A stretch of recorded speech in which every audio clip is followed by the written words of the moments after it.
Comment oser priver un enfant de l'amour d'un père? C'est eux qui sont agressifs, c'est eux qui ont l'air d'une meute de chiens affamés. La famille traditionnelle classique, j'aime autant, je trouve que c'est quand même plus ce qui correspond à la nature. Comment pouvons-nous envisager un monde pareil? Je trouve que c'est mieux de ne pas être homosexuel à mon avis. Moi je suis pas d'accord pour que deux pères élèvent un enfant. Je suis pas pour que par exemple deux pères soient ensemble, que deux hommes soient ensemble plutôt. Ça vous plaît? Aucun rapport. Je suis désolée mais ça n'a aucun rapport.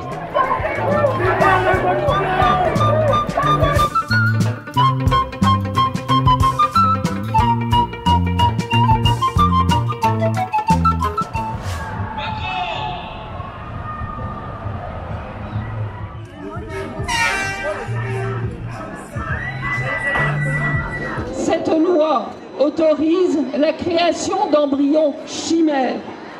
Jadis, ces animaux, mi-homme, mi-animal, on les imaginait, on les craignait, ils faisaient peur aux enfants. Aujourd'hui, on veut les faire, on veut les fabriquer. C'est trop violent, c'est ça? C'est pour ça que vous manifestez, parce que ce jeu est trop violent? Ouais, trop violent. Ça fait trop de meurtres, de problèmes sur le long terme, sur ceux qui vont vivre justement avec ça. Et pourtant moi c'est un jeu qui a bercé mon adolescence, c'est ça que je comprends pas. Pourquoi autant d'engouement contre ce jeu quoi? Ouais, ça devient un problème, s'il y a juste une mère, la mère elle peut faire l'effort qu'elle veut, elle pourra jamais remplacer un père. Après elle peut changer de jeu, enfin il n'y a pas que GPA. Oui mais... Ah c'est une blague sur GTA. C'est pas ça? Non c'est la GPA. Oui c'est pour ça. C'est aujourd'hui que tu me parles d'un jeu depuis tout à l'heure. GTA 5? Toi tu préférais GTA Vice City ou San Andreas? Ah San Andreas c'était bien sur PlayStation 2 là. C'était pas mal ouais. Ouais, avec les fusils et tout ouais. On a un souci, c'est l'avortement, parce que l'avortement, on comprend que ça existe. Je suis pas tellement pour, mais je comprends que ça puisse aider des femmes. Mais là, on va allonger la durée de l'avortement, c'est-à-dire que les gens, les femmes pourront avorter à la limite avant la naissance. Ce qui veut dire que le bébé, il sera quasiment viable, il aura sa tête, tout. Et là, pour le faire mourir, il faudra écraser son cerveau, il faudra écraser ses membres. Donc on fait attention aux animaux, et là, les bébés à naître, on est prêt à les éliminer d'une façon très cruelle. Vous pensez que les personnes pro-avortement protègent plus les animaux que les êtres humains?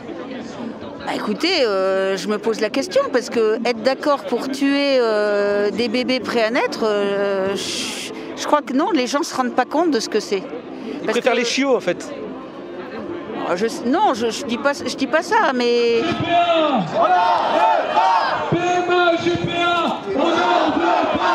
T'en veux toi? Comment? T'en veux? Deux. Est-ce que t'en veux de la GPA? Non merci. Non. Comment? Juste un peu. Non. Un tout petit peu.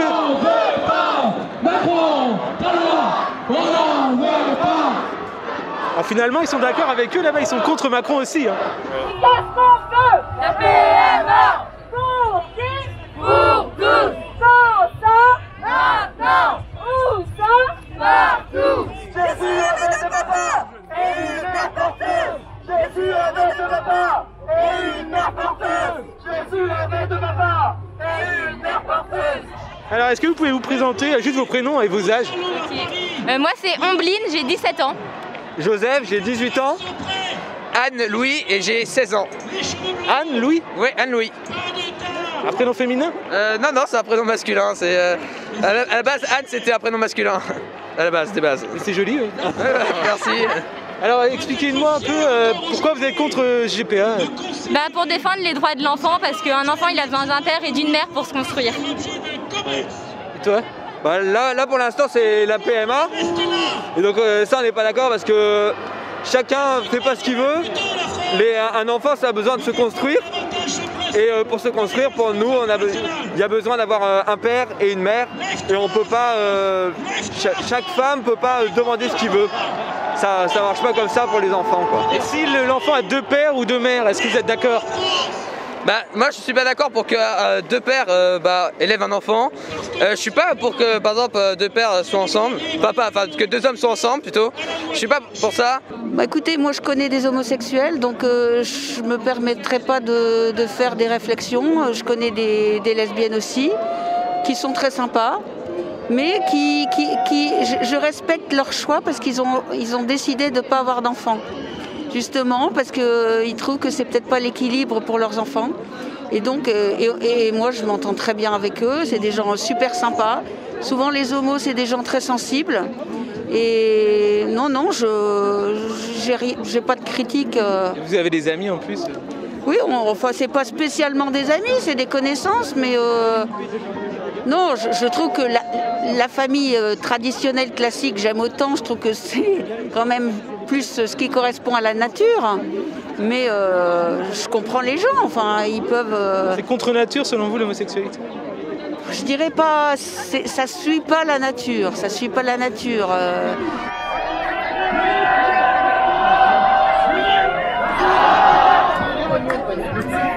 Je dirais pas que c'est contre nature, mais ça suit pas la nature. Ce qui suit pas la nature, par définition, c'est contre nature. Oui, mais si on dit que c'est contre nature, ça attaque les gens et je veux pas attaquer les homosexuels. Je veux pas qu'on se dise la manif pour tous, c'est contre les homosexuels, c'est pas ça. C'est pas le message que vous avez envie de transmettre. Voilà, c'est plutôt un message de tolérance, de respect. De respect de chacun et de respect des enfants. Et là, quand je vois la manif à côté qui est assez agressive, je trouve que c'est dommage.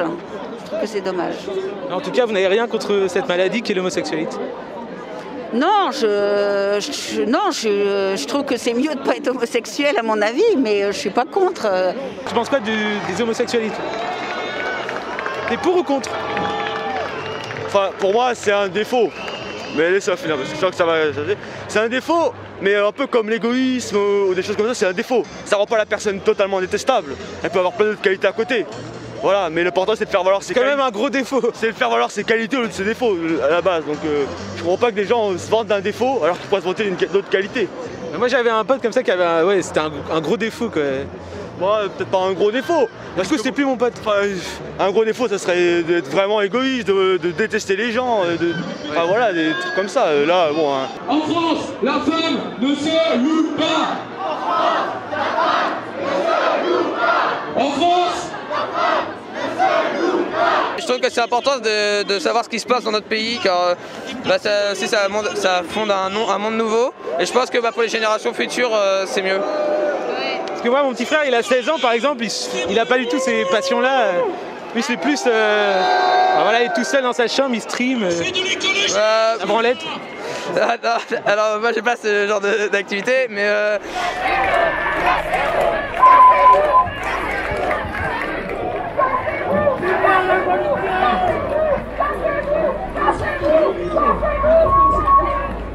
on aura 20 ans d'écart avec peut-être ses futurs enfants et donc au final ça nous touche aussi quoi.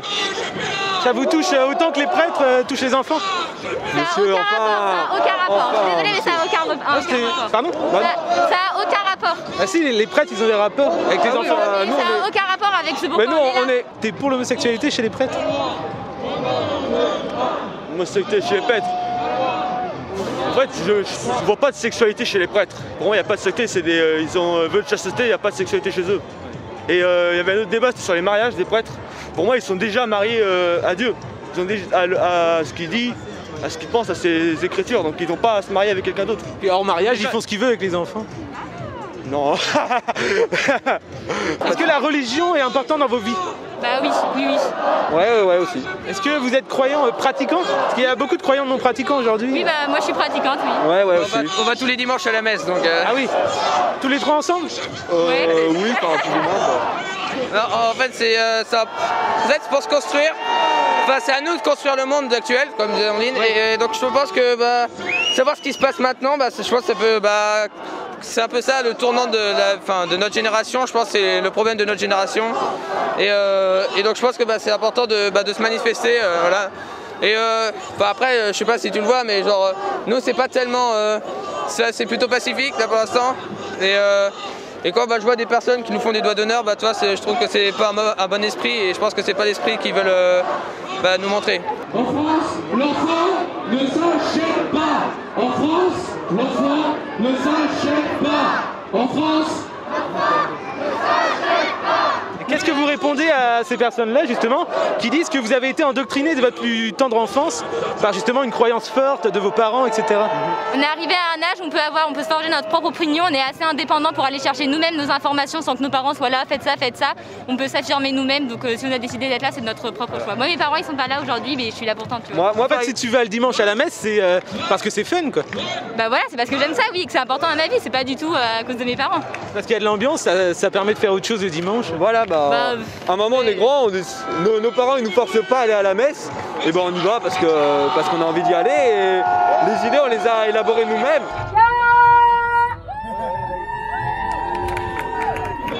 Et le mariage des prêtres avec les enfants Oh la mariage des prêtres avec les enfants, qu'est-ce que c'est ça? Ouais, le mariage des prêtres.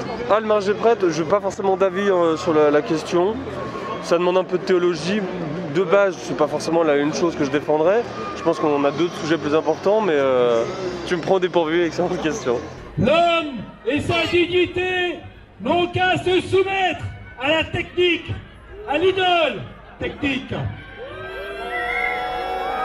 Et maintenant, dans notre bonne société civilisée, la technique, la science sont imposées comme source du bien.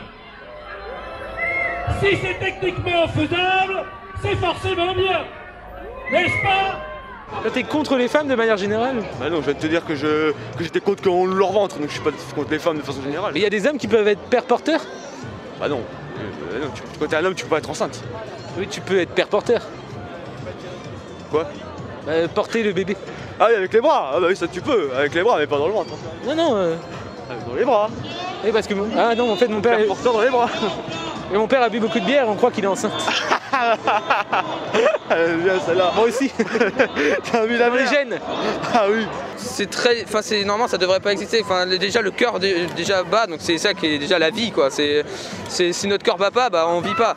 Donc je pense que, c'est trop. Pour moi c'est une forme. J'ai envoyé un mot qui est très fort, on va dire, mais je pense que c'est une forme de génocide mais caché. Je pense. Et à partir de quand ça devient un génocide? Parce que tout à l'heure on parlait de mon petit frère qui fait des choses dans sa chambre. Est-ce que c'est un génocide ça aussi? Ah bah non, monsieur. Comment oser priver un enfant de l'amour d'un père? Comment oser le priver de cette relation paternelle unique? Non, ce n'est pas possible. Le comité consultatif national dit d'éthique l'a pourtant soutenu pendant des années. L'enfant a besoin de père. Macron, Talleyrand, on en veut pas.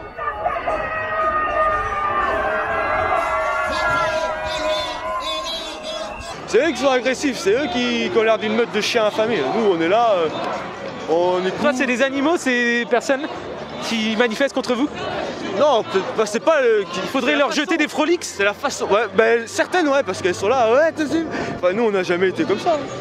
Qu'est-ce que tu as autour de toi? C'est juste une chaise, une chaise pliante. Et attends, laisse-moi deviner, ton prêtre, c'est le Père Lachaise. Pas mal, j'aime bien. C'est de l'humour catholique. Oui, c'est ça. Je suis pas pour l'homosexualité, moi je suis pour la famille, mais je pense qu'il faut respecter les autres.